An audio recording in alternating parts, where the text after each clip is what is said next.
Hi, very good evening to everyone, and thank you, Amit, and I would like to thank SPJIMR. Yeah, I'm an alumni of this institute, and it's always nice to be back, and so glad to see so much interest in a topic which few years back when we were a student, it was difficult to even fill up the first row of the auditorium. We used to operate out of a small room. We didn't have an auditorium at that moment, but yeah, so glad to see the way campus has come up and you know how it's become a forefront of MBA education here. So without further ado, so already a lot has been said. Yes, 7-Eleven is an international brand, international chain of convenience stores. About latest count is about 85,000 approximately, spread over 20 countries. India was 19th country, started about 2 years back. It took us some time, as you would expect, for a large network to start, but over the last 12 months, things have been moving rapidly. Today we opened our 45th store, all of them in Mumbai, few in Pune. And more than just the introduction, why I'm sharing this context is that regardless of it being an international brand and coming with its own format and a prototype, the challenge of business value creation remains there, possibly even bigger than for a startup or a young company, because you would appreciate every market has its own challenges and its own opportunities. And sometimes it becomes that much more difficult to adapt or adopt a template which comes with such strict guardrails for a country and a market like Mumbai and in India. I'm sure over the last over the last couple of hours, you would have heard the name of, age of disruption, and I'm not sure whether anybody's keeping a count of the word technology, how often it would have been used over and over again in many forums.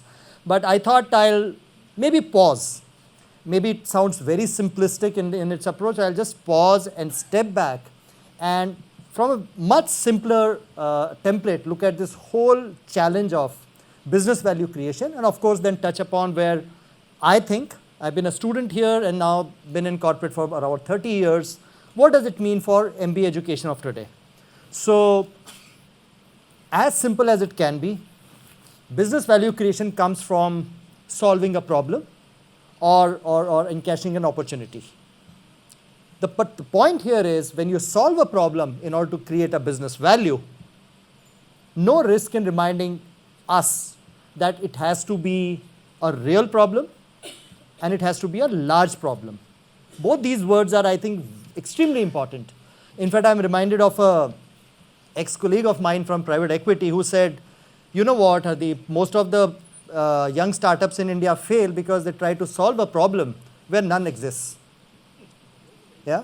And you look around, obviously we don't have time to get into specific debate, but there are some pretty smart, frictionless models available all around us, be it the morning newspaper delivery to morning, doodh wale ka packet, or even the,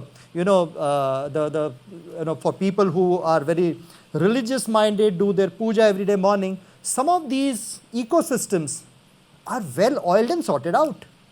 So, of course, there will be some enterprise who will try to solve the next big challenge with these models, but the point is, solve a problem which is real and which there's a large size to it or large opportunity behind it.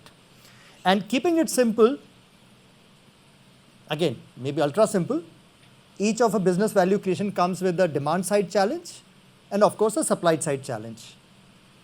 If I apply a very simple filter to demand side, at risk of repeating, it should be a real large opportunity, and me included, once you start to work, gain more experience, mistake that experience with wisdom. The experience is not equal to wisdom. We are guilty of, when I say we, means once you pick up experience of years of working in corporate world, we start to think that, hey, I've been there, done that. My insights are far better than any other approach. I am reminded by my own team, and sometimes I remind them, forget it, how many years of experience that you may have, I would always suggest data first approach. The structuring of a problem, the structuring of a business case, has to start with data first. Of course, insights are important, but insights come after data. Let the gut support the data, then the data supporting the gut. Yeah. Second, sounds cliche, customer's perspective. I would relate to when 7-Eleven was announced in India. It's a popular format worldwide. Convenience format is a very popular format worldwide, but there are no reference point, especially in Mumbai. So I would be asked this question, hey, what's a convenience format? Who are you? Is it a general trade? Yes and no. Is it a QSR? Yes and no. Are you a street food? Maybe yes and no. So who are you? And I think we could have explained it by using some industries parlance. Hey, we are in this kind of sector which is, which combines personal care with QSR and on-the-go food, etc., etc. But believe you me, ask any customer on the street, 99.9% won't even know the jargon we use. So our attempt was to give it a very simple take. Who are we? And what are we trying to do here? So, for example, what we said, listen, not to be carried away with these definitions, a convenience format is whatever you need, wherever you need, whenever you need. Channels, customer doesn't know about channels. It's our definition of B2C and B2B and eB2B and D2C. Customer knows nothing. It's convenience. He or she wants it at a particular moment, wants it at a particular place. We adopted that filter as a definition of convenience format. Again, business value creation, not to be sucked into such definitions, keep it simple, keep it large.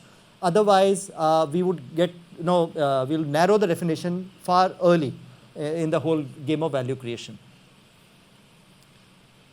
On supply side, I gave a, example of a milk supply in morning or a newspaper coming at our doorstep in the morning, but the reference was on the supply side when you try to solve a problem, it's either an unsolved problem or it's a solved problem. But when you approach an unsolved problem, please do try to leverage available resources.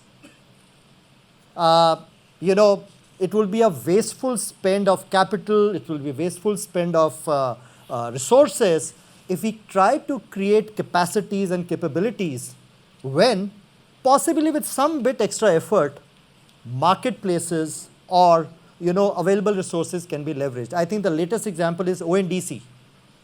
Somebody could have spent, so there would be many such examples coming fairly rapidly now.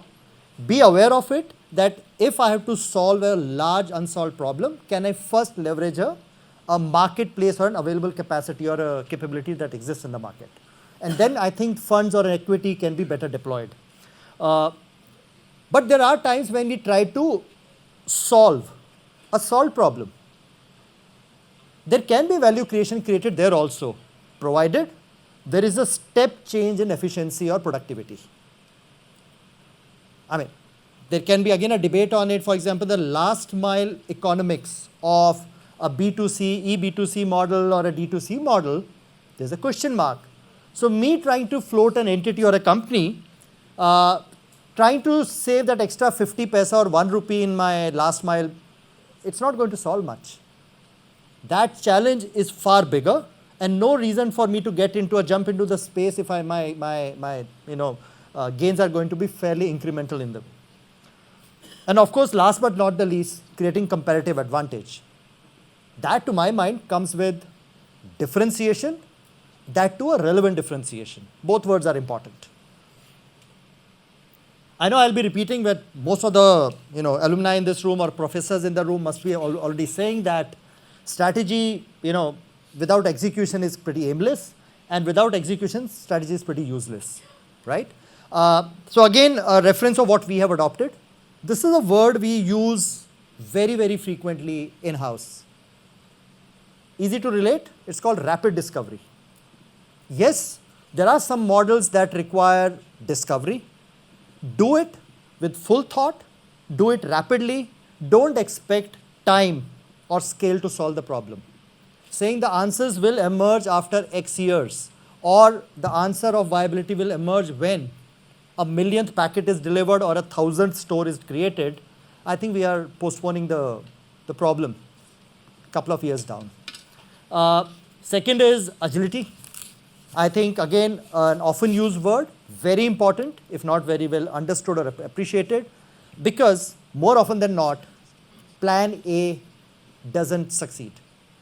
Agility requires you to be ready with plan B, plan C, because situations change. In this age of disruptions especially, one has to be fairly agile in model developments, tweaks of the model, so that we stay on course. Well, summing all of it, what does it mean for MBA education? I think I've already given or shared the context. It's all about problem teaching, problem identification techniques. Many a times, at least when we were passing out in early years of our corporate career, we were told that, hey, you know what, corporate life is very different. It starts all over again. Trust me, that's all BS. More number of years I have spent in corporate has made me realize, possibly pretty late in life, that there is an inherent importance of understanding models. So in MBA schools, in our course material, models, the whole tools, techniques, better be taught, more of it, better be understood and learnt here, because it does have huge application in sectors. Second, heard many glorious stories of how two guys met in an MBA school or in IIT campus and created this 1 billion entity, right? Fairly relatable. But just step back, I think there's a power of co-creation, which I think whether you put it as group studies or case study approach, I think MBA schools are perfectly placed to start to nurture that kind of learning. Because whatever you may say, what those two guys working together could achieve, a single guy, despite having multiple skills, wouldn't have been able to do it. Last and not the least, diversity. Of course, I'm not talking of gender diversity here.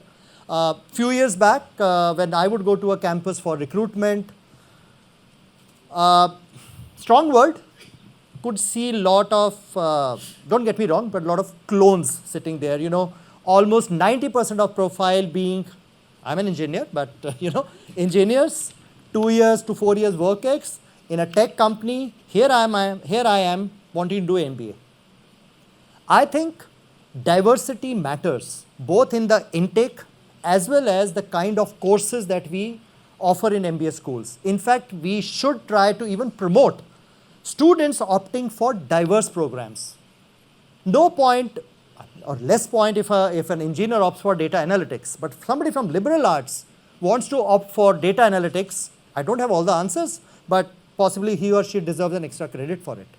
Yeah. So that's the space. I mean, no better stage than an MBA school for becoming learner for life. I thought I'll just share some context and my take on the MBA study. Thank you.